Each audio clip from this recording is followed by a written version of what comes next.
Now on Eyewitness News, your voice, your vote. 4 candidates, 1 incumbent, all vying for your support to lead the Mecklenburg County Sheriff's Office. Sheriff Gary McFadden is up for re-election, defending his name from an SBI investigation. The petition is nothing but a smear campaign designed just before the election. 3 other Democrats want the corner office. Only one has never had a hand in the day-to-day of the sheriff's office. I don't look at it as running against a person. I'm running against an office. Tonight, we dive into the state of the jail under the new Arenas law. And how the candidates plan to tackle immigration after a week-long visit from Border Patrol. I spent the last 30 years being prepared for this role. And with a rise in juvenile crime, does anyone want to bring back Jail North? The main things I'm focusing on is bringing back accountability to the sheriff's office. That's all ahead tonight in the Mecklenburg County Sheriff Debate, only here on Channel 9. Good evening, everyone. We are live at UNC Charlotte's DuBois Center in the heart of Uptown Charlotte. I'm Erica Bryant. And I'm Joe Bruno. This is one of the most anticipated primaries in the state, the race for Mecklenburg County Sheriff. Incumbent Sheriff Gary McFadden is seeking a 3rd term. Challenging him is former Mecklenburg County Sheriff's Office Chief Deputy Rodney Collins, former detention officer Antoine Nance, and CMPD Sergeant Ricky Robbins. Here are the rules tonight. Each candidate will be given the same question. You will have 60 seconds to answer and 30 seconds for a follow-up or rebuttal at our discretion. And as you can see, there is a timer in view for each of you. You will each have 60 seconds for an opening statement and then 30 seconds at the end for a closing statement. So with that said, we want to jump right in, and we want to start with the opportunity for each of you to share why you deserve the opportunity to serve the people of Mecklenburg County. We want to start with Sheriff McFadden, and then we will continue from there in alphabetical order by last name. So, Sheriff, you have the floor. Thank you. I am your sheriff of Mecklenburg County. Tonight, you're going to hear a lot. And one thing that you are going to hear over and over again is promises. Promises, promises, promises. And you're going to hear a lot of promises. Well, I made some promises in 2018. Every one of those promises were fulfilled on my 1st term. When I ran again in 2022, promises. Every single promise was fulfilled. So you have to ask yourself, am I going to make promises tonight? Somebody else is going to make promises tonight, but they will not say this. This is what I did during COVID. This is what I did during a global pandemic. This is what I did during Black Lives Matter. This is what I did with civil unrest. I'm the only person who know what it's like to be seated as sheriff. Others could imagine it, but they could never imagine running an office, the largest in North Carolina, during those incidents. Mr. Collins. Good evening.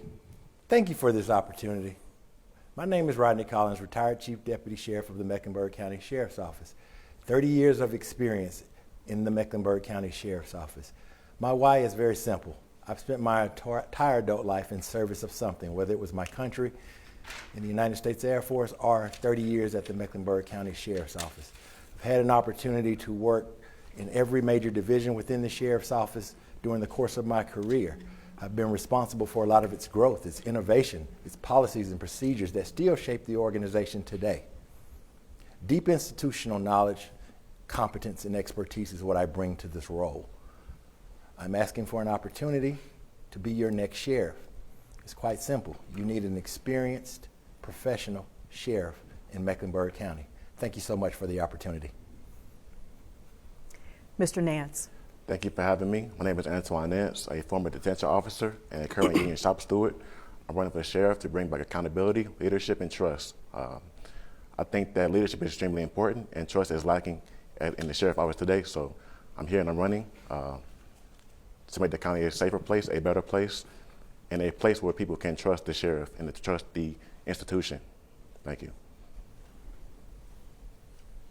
Mr. Robbins. Good evening. Thank you for having me. I'm Ricky Robbins, candidate for Sheriff Mecklenburg County. I'm a native Charlottean. I'm running for sheriff because Mecklenburg County is my home. I've been in law enforcement for 40 years, serving Charlotte, Mecklenburg County, the 6 towns, and an incorporated area. Throughout my career, my experience, skill, and leadership style is what sets me aside from the other opponents. I'm here because lives are at stake. I'm here because we need changes in the sheriff's office, and I can make those changes. One of the things that I'm trying to do, number one, is safety and security for the staff and the people in my care. People deserve to go home at night. They deserve to go home alive. Secondly is retention and recruitment. We have to retain the people that we have to build a better staff to make sure that we're serving the county as we should. And third, my heart and passion is reopening the Juvenile Detention Center. If we're going to have to house juveniles, they need to be housed in our county where they can be close to their family. Thank you. Candidates, the SBI is actively investigating claims of threats, retaliation, and misconduct by Sheriff Gary McFadden. What would you say to voters who are concerned after hearing these allegations?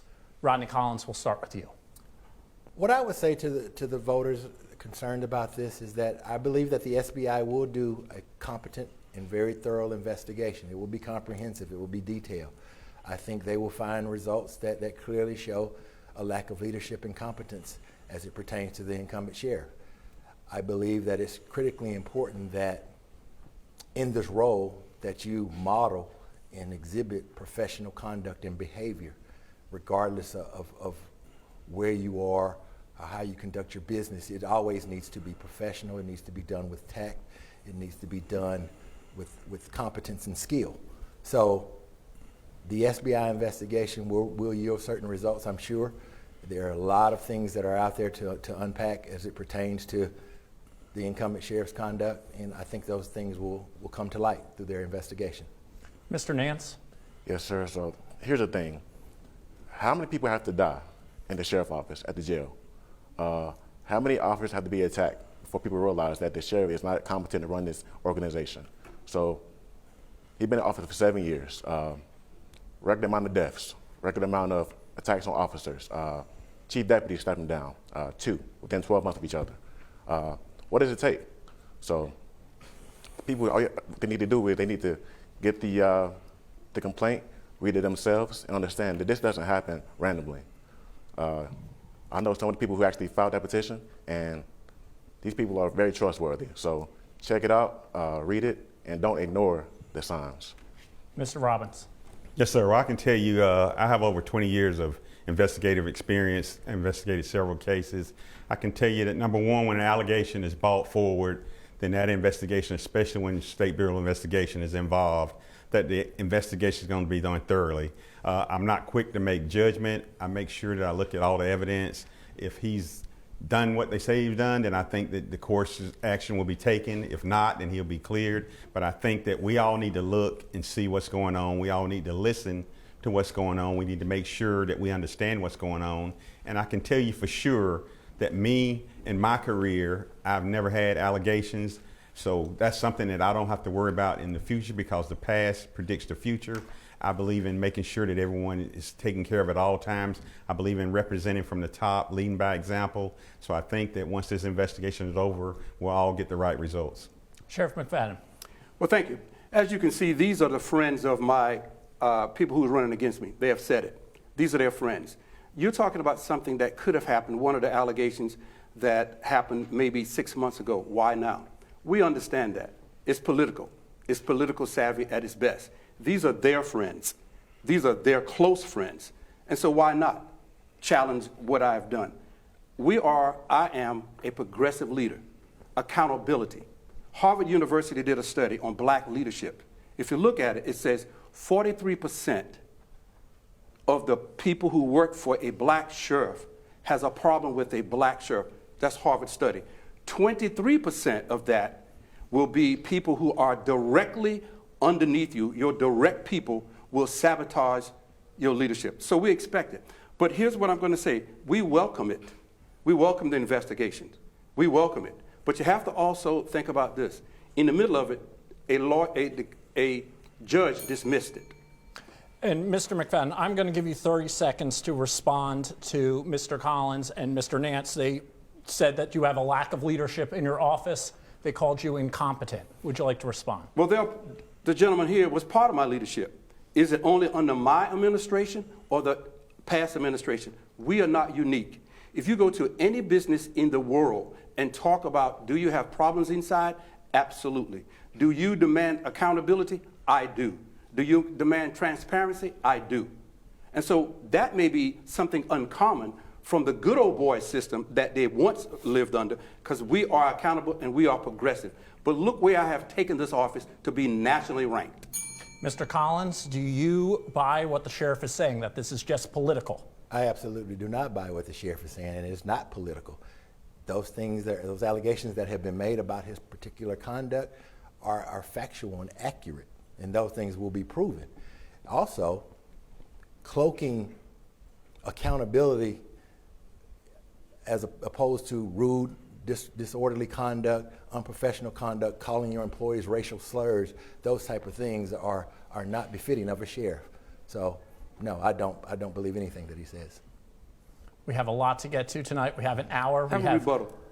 30 seconds. If he doesn't believe anything I said, why did I promote him twice inside the agency? If I don't believe it. You know, he says that he is a deputy sheriff, a chief deputy, okay? He was a chief deputy under another administration, but he believes that, and want the audience to believe that he just made it through the rank. No, he was selected by me.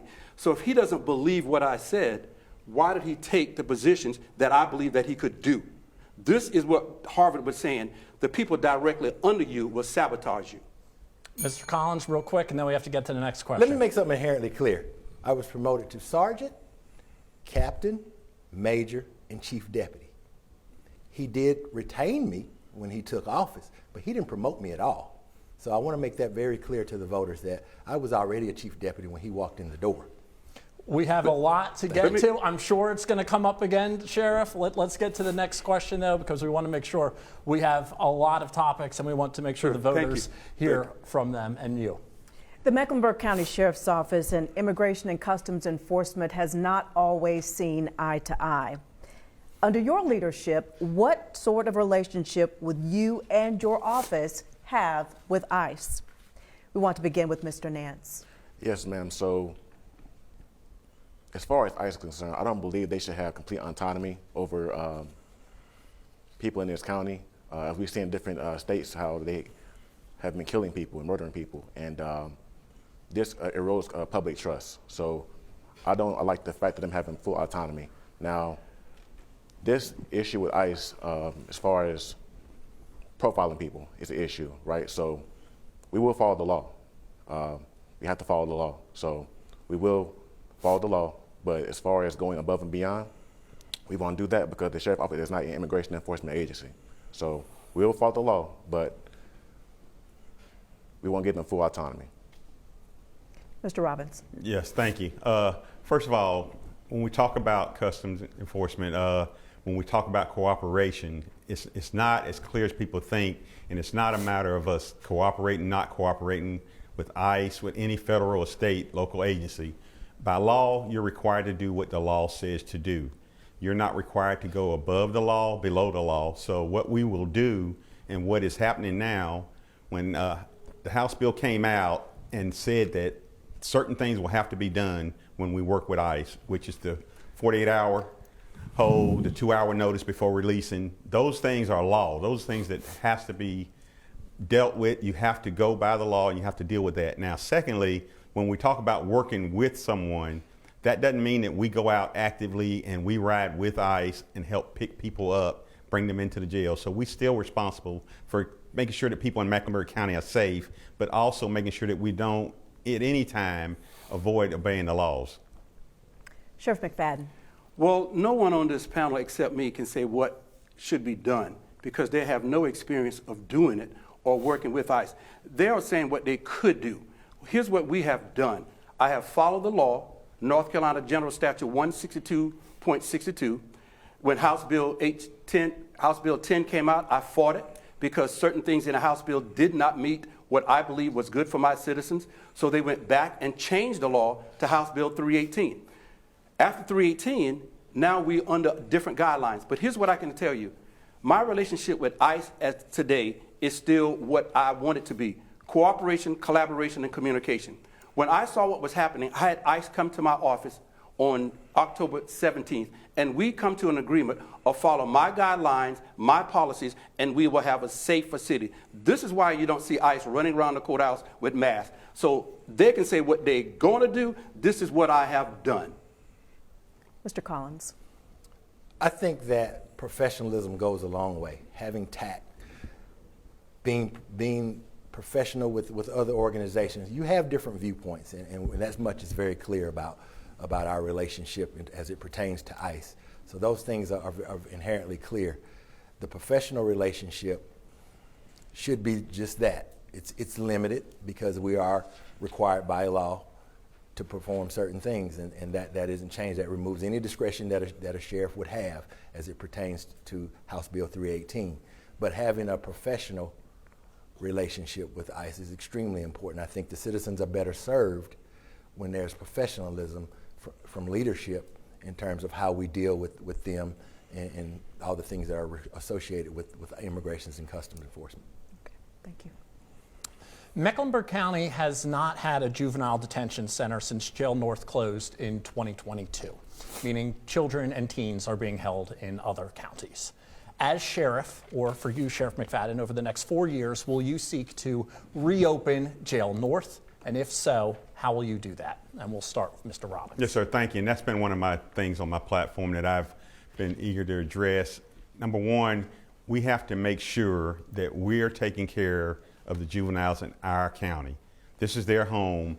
Juveniles are put in a place that the courts have said they need to be in. Now, by being placed in a juvenile detention center and taking that juvenile out of Mecklenburg County, number one, it separates them from their family. When you separate the juvenile detention from a family, you're isolating them. That's already putting a person that's having issues in another dimension to where they're dealing with those problems. The juvenile detention center, we know number one thing is staffing. Staffing has to be increased. So we have to first deal with the problem of staffing overall. So this is not a thing that we can wave a wand. It's going to be fixed overnight. But I know that being Mecklenburg County, the largest county in the state, there's no reason why we cannot get back on deck. When the juvenile detention center was open, it was one of the best in the state. It can be there again, and I'm intending to make sure that we get there. Thank you, Mr. Robbins. Sheriff McFadden. Well, we did have the best juvenile detention center in the state, and it was under my administration. After we were targeted by the jail inspectors politically, they finally said that they lied. And I've asked the governor, attorney general to investigate that, but they didn't. So the juvenile detention center really closed after the contract was up. And so we are still willing to do it. But here's what the complex part is. It takes 98 people to run that detention center. Then we're going to talk about food, we're going to talk about health care and all of that. $14 million to run that per year versus the $3 million that the taxpayers are paying now. So we are ready to open it. We have given them the blueprint, and we have the blueprint. It should be run under this administration because we ran the best, but finding qualified people, 98, that we're pulling from the same pool from all of the townships in Mecklenburg County, including CMPD, is going to be a problem. And while I'm still hiring for my own agency at that time. Mr. Collins. I believe that Mecklenburg County kids should be in Mecklenburg, close to their support networks and families. I also believe that it is inherently a state responsibility. Juvenile detention falls under the state. One of my experiences in working as a young captain at the Gatlin Juvenile Detention Center in Huntersville is it was a 30-bed facility and it had very limited usage. So we had this massive infrastructure built around how we service these kids, and it became very cost prohibitive. That's why we closed it. The same thing, fast forward into 2019, we go into this 3-year contract, which he was advised against. He did it anyway, only to close it in 2022 for the same reasons that dating back to 2009. So I would be an advocate for the state being able to construct, staff, and operate their own facility here in Mecklenburg, and I'd be willing to leverage whatever relationships I have to do that. Mr. Nance. Well, the issue with the opening of the jail is that people don't want to work for the sheriff. So you can't open a facility and bring back the juveniles if nobody wants to work for the sheriff. Targeting, the good old boy system, you have a job, a duty to serve. people who've actually filed the petition against him were all black. So I wanted to address that. Yeah, so people don't want to work for Mr. Fadden. And also, it does fall under the state. So they need a new sheriff. And new sheriff means new negotiations, new conversations. So that's the issue, the sheriff. I'm going to get to the sheriff first since he was just mentioned by name. So I want to make sure that Mr. Nance did not work for me. He worked for another sheriff, and I want to make sure that he quit under another sheriff, not me. So I want to know why he quit that sheriff, but now wants to be a sheriff. So you have to understand what he's saying. Wanted to throw the ball to me. He didn't work for me. Maybe if he worked for me and saw what kind of leadership that I presented and saw where I carried this agency, he still may be here. But he did not work for me, so what was it like working for the other sheriff that made him quit? Thank you, Sheriff. I want to circle back to Jail North and get to Mr. Robbins, though, because this is your top priority. Correct. You just heard from the sheriff. He says he would do it if he could. 98 staffers. He needs Correct. millions more in funding. What are you going to do that's different than what the sheriff is already First doing? thing is leadership and culture.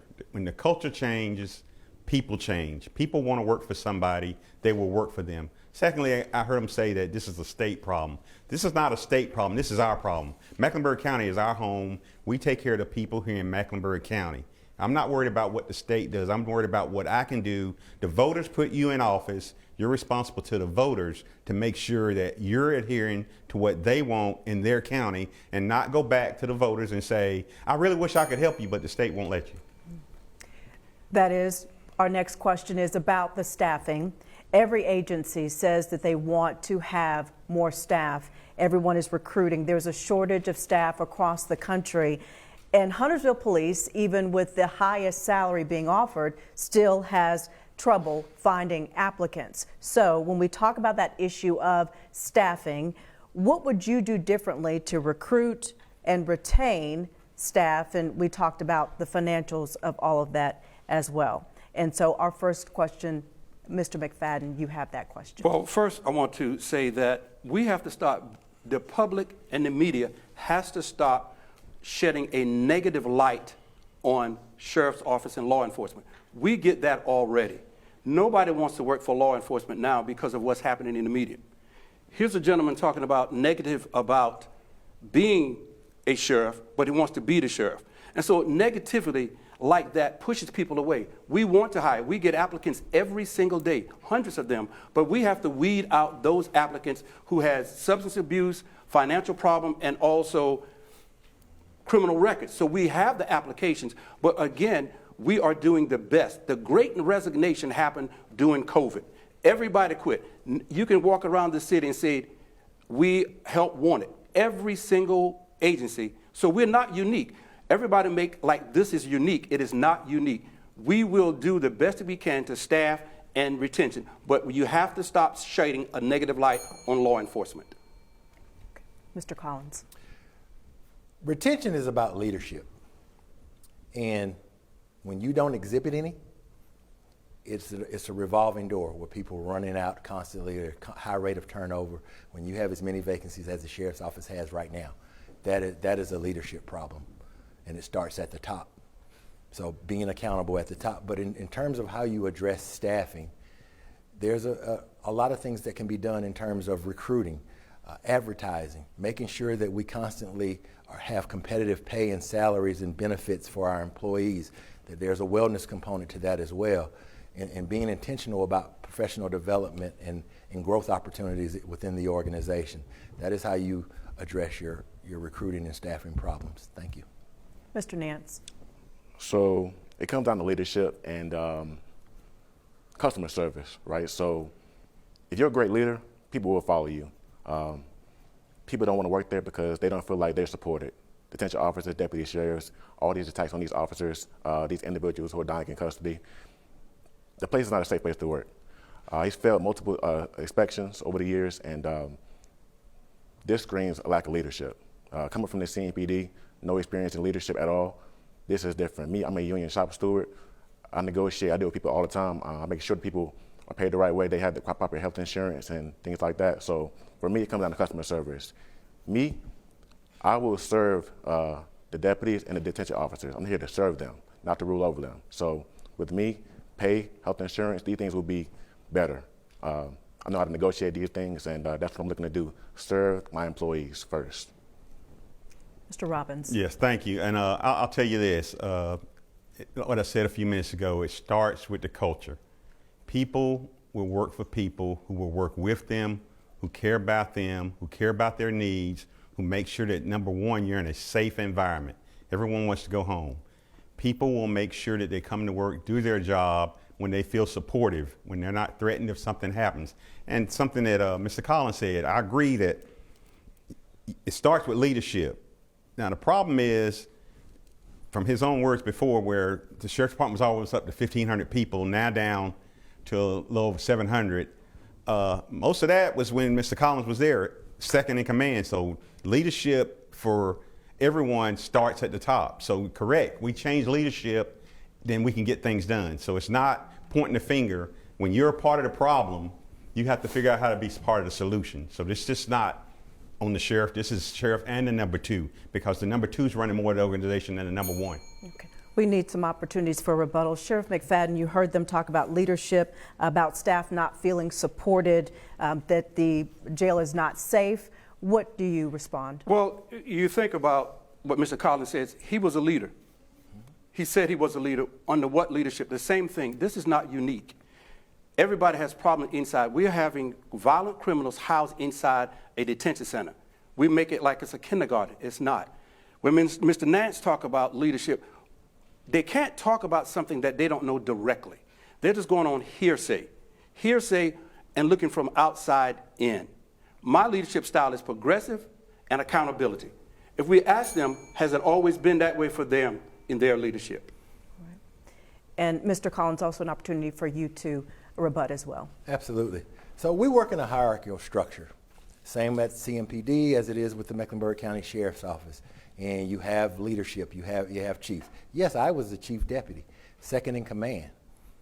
That does not mean that I walk lock and step with anything that the incumbent sheriff has done or is doing that I don't agree with. Just like with Mr. Robbins, is he responsible for all the vacancies and things that are at CMPD and problems that they're experiencing? Because he hasn't been in a management position high enough to deal with those things. So, no, I don't agree with that at all. Mr. Robbins, an opportunity for you to rebut. Yeah, I disagree, because you're the number two and you are responsible. Responsibility lies with you. Don't say you're a leader. Don't say you're running an organization. Don't say that I'm the one making sure the operation is running smoothly. I don't care what company you're in, what business we're in. The number one guy is the figurehead who is in charge of the business. The number two guy runs the day-to-day. The sheriff doesn't lock a single door. The sheriff doesn't go down to make sure that all the people are at work. The sheriff is making sure that the whole department is running safely. In response to the fatal stabbing of Irina Zarutska, lawmakers passed Irina's Law, targeting repeat offenders and violent crime. Supporters say it keeps suspects behind bars. Opponents say it denies due process and overcrowds the jail. Rodney Collins, we'll start with you. In your view, has Irina's Law helped or hurt the community? It's a great question. I believe that it has done more harm than it has done good. The one good thing that I did think that came out of Irina's Law is the additional DA, so maybe cases can move through courts a little bit quicker with having additional personnel to adjudicate those cases. In terms of how it's impacted the jail population, we've seen a spike, and we're going to continue to see a spike. The jail is at capacity as it stands right now, so there are going to be some negative implications as it pertains to that. And when you're talking about trying to end the revolving door effect that associated with people getting in and out of custody in a quick manner, that over detaining people can become a problem as well. Mr. Nance. It's a double-edged sword, because here's the thing. People inside the jail need to be rehabilitated, but at the same time, they shouldn't be out when they commit certain crimes. So them redoing the cashless bill situation basically made it so that they have to pay for the bonds now. So these guys need to be, a lot of these guys who are committing these crimes, they need to be incarcerated, because the crime in Charlotte has risen over the last 10 years exponentially. Me being from him, I've seen the difference in the change in the city. So it's helped it. At the same time, these guys are in jail and need opportunity because these guys are raised in single-parent households. They don't have anybody to guide them and to give them direction. So they need direction. They need mentorship. They need skills. They need the opportunity to get out and make a change in their lives. So being stuck in jail for a certain amount of time, they can't really, grow as individuals. So it's a double-edged sword. Mr. Robbins. Yes, sir. It's not the law that's the problem. It's a lot of times when we enact laws, it's the process in which we enact them. So it's not really that the law is bad, it's the way that it was implemented, as fast as it was implemented. It takes time anytime we have a new law come on the books, because we need to make sure that because the law is there, number one, we can enforce that law. Number one, that the law works the way we intended it to work. With sheriff departments across the state, across the country, already being manpower's low, so you have a staffing issue there. Housing is already at its maximum. So when you're retaining and keeping prisoners there already, when you're bringing in new people, I don't think anybody in Mecklenburg County wants a bad person on the street, especially somebody for a violent crime.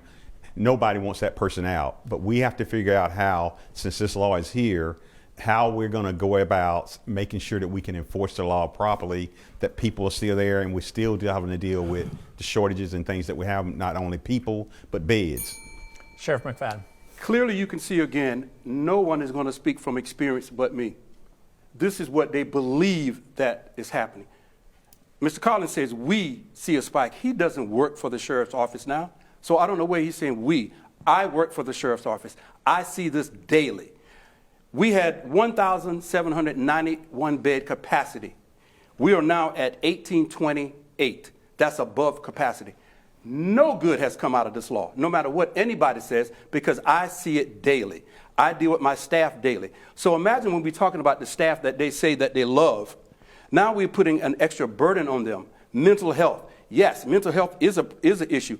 This is why I created the first mental health pod in the state, and we are now running the RISE program. Nothing has good come out of this, nothing. So as you can see, they're speaking what they believe.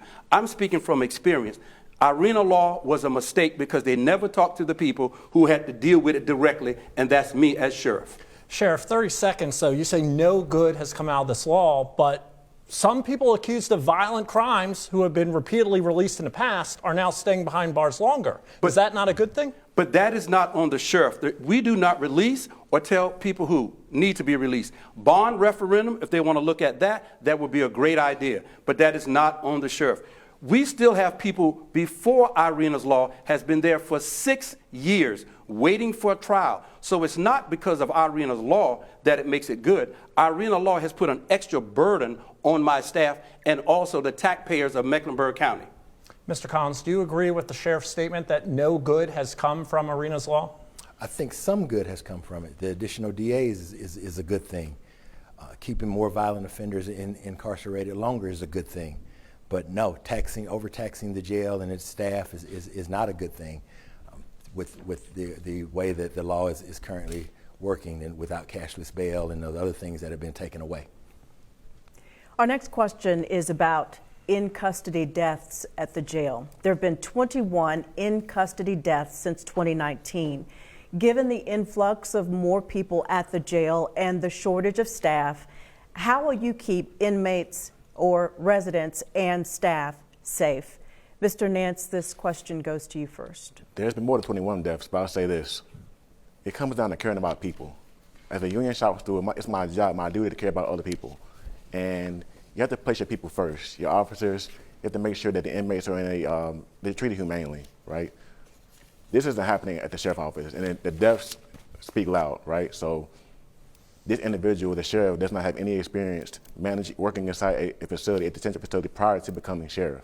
So he doesn't understand inmate care at all. So these deaths are a record amount of deaths under any of the previous sheriffs combined. So that screams loud, that's the issue. So it comes down to placing the people first.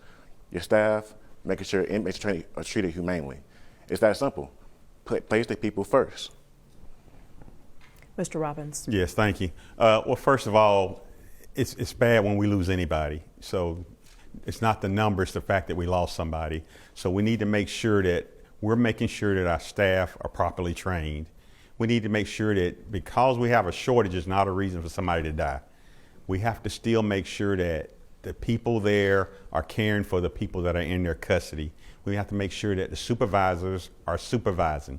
The jail is going to be something that people are in there 24/7. So those people have to be watched, especially people on suicide watch. So it's not a matter of just flicking a switch and I think you can overcome it. A lot of times the staff that you have, are we allocating the positions to the right places? Do we need to have more resources? Because in my opinion, the jail is the #1 priority because that's where your people are, that's where lives are lost, and that's where we need to make sure that all our attention is focused, is in the jail. Then we start moving resources to other things that maybe are not as important as somebody's life. Sheriff McFadden. So again, let's be clear. They're speaking from what they believe. Mr. Nance is speaking what he believes about the death. If he knows about more deaths inside the detention center, he needs to tell somebody. Well, let's go there. 21 deaths. No death, let me make sure we're clear, no death in the Mecklenburg County Detention Center was done by my staff or detention officers. Let's make that clear. Also, we want to make it clear that if you look at the autopsy reports, cause and manner, nobody knows that better than me from a homicide experience. None of that contributed to the deaths. The district attorney has not charged anybody with the death. It has come from poverty, poor health, and coming in with diseases. If any one of these candidates can guarantee that there won't be any death in the Mecklenburg County Detention Center, that would be a lie. They cannot stop somebody from dying naturally. Yes, suicides did happen. Mr. Collins. I think that everything you do is predicated on your ability to staff. It's critically important to have adequate staffing. And then the second piece to that is ensuring that everyone goes about doing their job the way that they've been professionally trained, making sure that your healthcare provider, who we contract with, is providing excellent care for the residents of the people that are in custody. So that is critically important and can go a long way toward mitigating any potential deaths. But no candidate can stand here and ever say that there won't be a jail death in their administration. That's a fallacy. However, I believe that well-trained people, ensuring that they follow the rules, and supporting your people that are in there doing that job every day is critically important to mitigating whatever deaths we can. Mr. Nance, the sheriff says if you know about more deaths, then you need to say something. Is there something you need to say? Well, that's just trash talk, but I'll say this. If you care about your employees and you care about the people who are housed in your facility, you wouldn't have a record amount of deaths in your administration. It's that simple. 21 deaths, 22 deaths, 21 deaths, 10 deaths. It's too many. It's still a record amount of people dying in your facility. Saying that it's natural causes, 21 people dying of natural causes under your care, that sounds very fishy to me. Sheriff McFadden. So we want to go back to a rebuttal. When Mr. Collins says well-trained staff and everybody, people died before I became sheriff when he was chief deputy and under the other administration. And I hate for him to give all this credit to the other administrations and not credit to me. People are still going to die from poverty, lack of health care, and all. So don't make it seem like it is unusual now, because they died while he was chief deputy under another administration. Mr. Collins, a quick rebuttal, 30 seconds. There have been jail deaths under other administrations. He leads. That much is very clear. He has more than any other administration combined. So his record is his record, and he has to own it, because he does not want to accept any personal responsibility for his own shortcomings or failings within that environment. He's never worked in a detention environment. He has no understanding of how it's supposed to operate. So yes, there are jail deaths, but he's accountable for his record under his administration. We do want to have an opportunity for the rest of you to get your questions, so Joe. The jail has a music studio. The inmates are called residents, and some refer to it as a hotel. We'll start with you, Mr. Robbins. Do you feel our jail is a deterrent to crime? I don't. It's not a matter of whether I feel that the jail is a deterrent. I would change things that are within the jail system that I don't agree with. I want to make sure that, number one, I hope that anybody that comes into jail that I'm running does not feel that they're at home. I don't want to see them again. I don't want them to return. So it's not a matter of making it to where they love it and don't want to leave it. I want people to check out of the jail. I don't want them checking back in. So there are several programs and things that are within the jail that I think could change that I necessarily don't agree with, because I believe in making sure, number one, that everybody's safe, not that everybody's partying. So that's number one. I want to make sure that I'm making sure that people have an opportunity to meet and talk to their families. But I want to make sure at all times that my staff feels that we're moving in the right direction, number one, to try to help these people on the rehabilitation side, not the side to where they're comfortable and want to stay or want to return. I want people leaving the jail and staying out of the jail. Sheriff McFadden. Punishment is for when you are convicted. We're talking about rehabilitation, and we're talking about reform. They say they may not have the programs, but they may be the wrong people to come, because we're trying to return our citizens better than they left. Imagine that the programs that I had was visited by the Biden administration. They came to see what we were doing inside a detention center. We're talking about reform. We're talking about making people better. So when we're taking programs like the music studio, we are doing programs to help them. We all listen to music every day. For what reason? To calm us down. But giving them something to do is better than have them sitting around and beating them. Punishment is when you are sentenced. We are a pre-trial release center. So we're going to continue to have those programs and continue to treat people with humanity. If they don't believe that is humanity, then they're in the wrong business. We are talking about rehabilitation and reform. Mr. Collins. You have an obligation when you run a detention operation to ensure that there are things that are required in state law, that you try to provide the best possible care that you can. And that means whether it's through your security personnel, through your programming, through your medical health provider, that all those things that are required, that you try to do at an exceptional level consistently without fail. In terms of jail being a deterrent, it is a pretrial facility. No one there has been convicted as of yet. So when we talk about punishment, I don't necessarily agree that in a local municipal jail that there should be forms of punishment, but you have to adhere to the law and what is required in terms of your overall care and structure within that environment. That means too that you keep your staff safe and you make sure that those that don't want to follow our rules and guidelines while they're in there, that they're dealt with appropriately. Mr. Nance? What about skills? What about a skill set? Young men need skills. He has a rap studio inside his jail, a rap studio. So here's the thing. What is a rap? Rap is gangster rap, right? It promotes killing, and it actually promotes violence against women. And he had an individual who was actually who committed or charged with a murder inside the rap studio. The public had outrage against it, and he took the post down. So these young men don't need rap. They don't need a rap studio where they can go in and actually rap about hurting people. That is wrong. They need a skill set, trades. When they get out of jail, they actually make a difference in the community. So that still needs to go. Sheriff McFadden, 30 seconds. He obviously, again, has not been to my facility to see rehabilitation. He's just speaking for what he believes and what he thinks. I went to Germany and Norway under the VIRA Act to study prison systems and correctional systems before I became sheriff. Germany and Norway systems is rehabilitation, is humanity. We can't treat people the way that they have accustomedly treat people and think that we're going to get better results when they leave. Humanity, rehabilitation, and results. But Sheriff, a homicide suspect was allowed to use the music studio and he was promoted as such. How can the community trust that this is a good program when they see people accused of horrible crimes using it in such a way and being promoted? It's called rehabilitation, number one.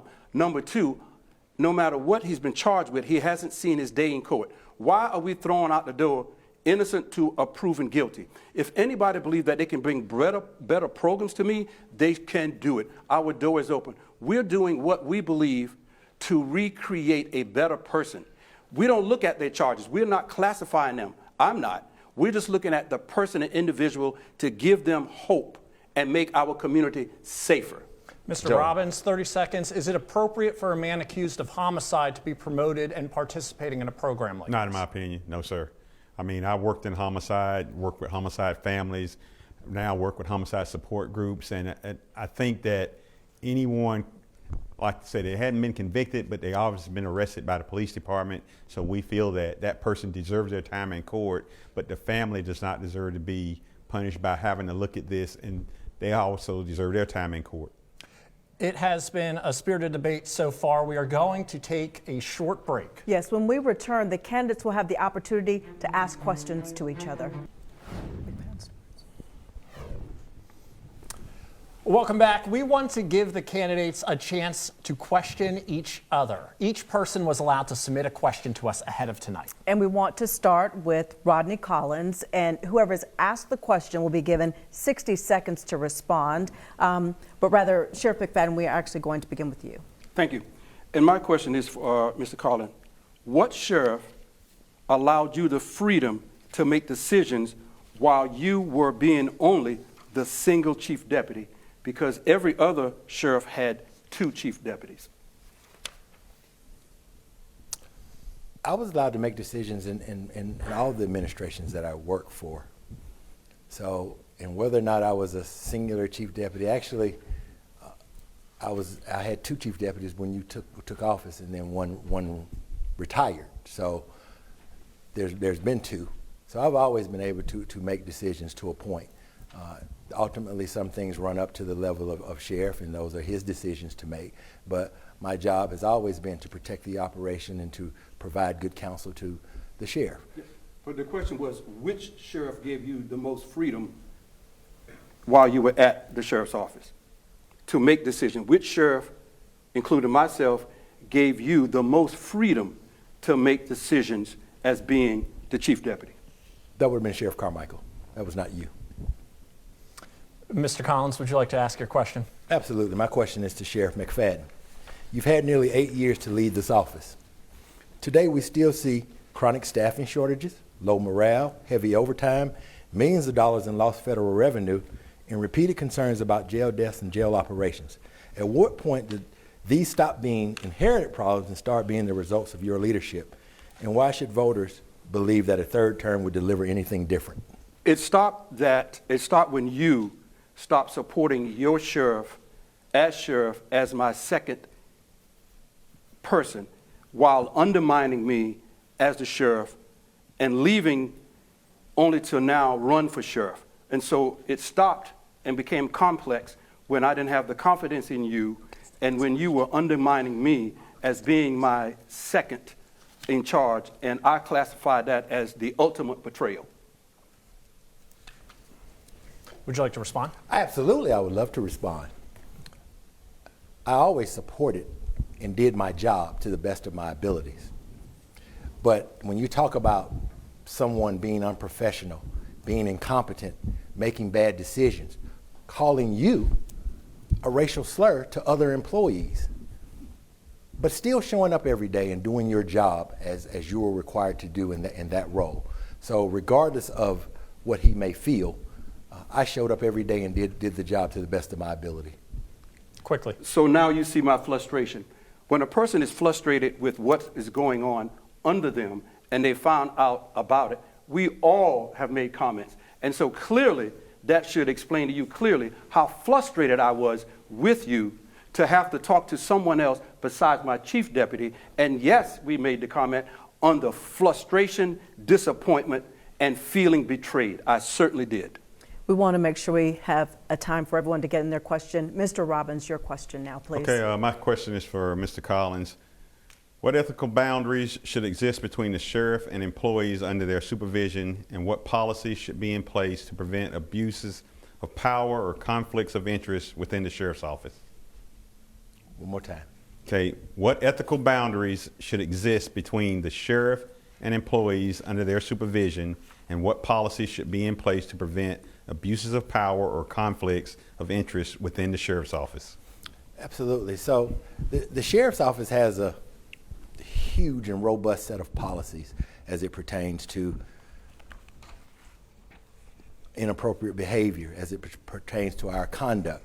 We have an investigative body, the Office of Professional Compliance, that delves into those things. Top-down accountability starts with the sheriff. That means modeling the appropriate example. That means being the professional. That means supporting your personnel. So there are policies in place that already protects the employees from abuses of power and other things. The problem has become is that when it's at the very top, who do you report it to, and how do you address that? But in my administration, professionalism and ethical conduct is paramount. And Mr. Nance, you have the last question of the evening. Indeed. Mr. Robbins, you said on multiple occasions that you do not want to attack other candidates, yet you frequently emphasize experience as a defining issue in this race. You have over 30 years experience in law enforcement leadership, but you have not served as a sworn sheriff deputy or detention officer. How do you reconcile your emphasis on experience with the fact that your background differs from the daily operational roles within the sheriff's office you're seeking to lead? Okay, well, first of all, anybody that understands what a sheriff is, that's the most powerful law enforcement officer in Mecklenburg County or any county within the state. So by having law enforcement experience, if you will look at the history of the sheriff's office, the most effective leaders came from prior law enforcement experience. You are always a law enforcement officer. First thing you do is you're sworn to protect and to serve. So it's being a sheriff, don't get to thinking that it just pertains to walking around four walls. You're still responsible to the citizens of Mecklenburg County.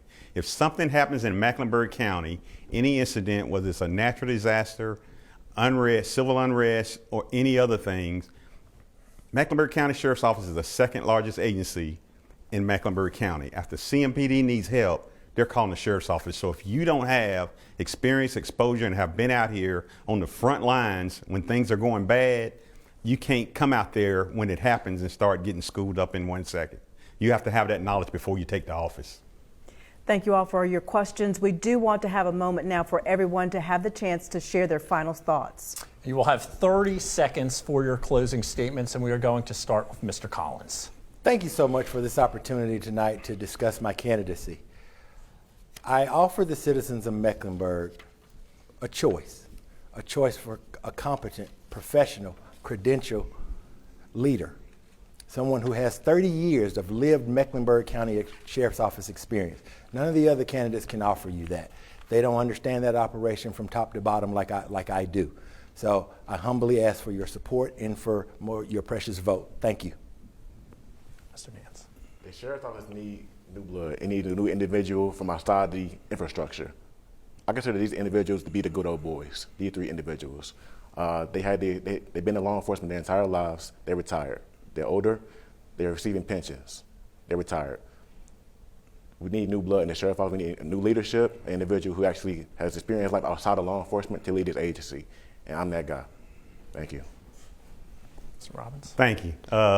What the sheriff's office need is somebody to come in, somebody who is a citizen here, who loves Mecklenburg County. This is my home. Also, I've told you before, my 3 priorities are, number 1, making sure that everyone's safe and secure. That's the staff and the people that are under my care. Number 2, making sure that I can make sure that we can reopen the juvenile detention center, making sure that we retain and recruit people. But at utmost, I want to make sure that you understand we've had 8 years of 2 people that have already served. We need to have something new come in and new inventive. Sheriff McFadden. As you can see, none of these candidates has sat in the seat of the sheriff. I'm the only person who has sat in the seat as sheriff under a global pandemic, Black Lives Matter, unrest, and now immigration. Who's standing up for immigration now? Everybody agree? I'm the only person that stood up for immigration. I have served you well. I kept all of my promises each and every election, and I'm asking you for that again. I'm the only person really know what happens in the sheriff's office. Sheriff McFadden, thank you, and thank you to all of the candidates for participating tonight. That's right. You have now heard from all the candidates, and now it is time for you to head to the polls. Here are some dates for you to remember. If you are considering changing your political party, the deadline to do so is February the 6th. In-person early voting for the primary starts February the 12th and ends the 28th. And Election Day is March the 3rd. With no Republicans running, whoever wins this primary will be the next Mecklenburg County Sheriff. We would like to thank the candidates for being here tonight, and you can find every voting deadline on our WSOC-TV website and news app. And thanks as well to UNC Charlotte for hosting us here at the DuBois Center uptown. And thank you for all of you watching. Join us at 11 tonight for WSOC Tonight. Good night, everyone.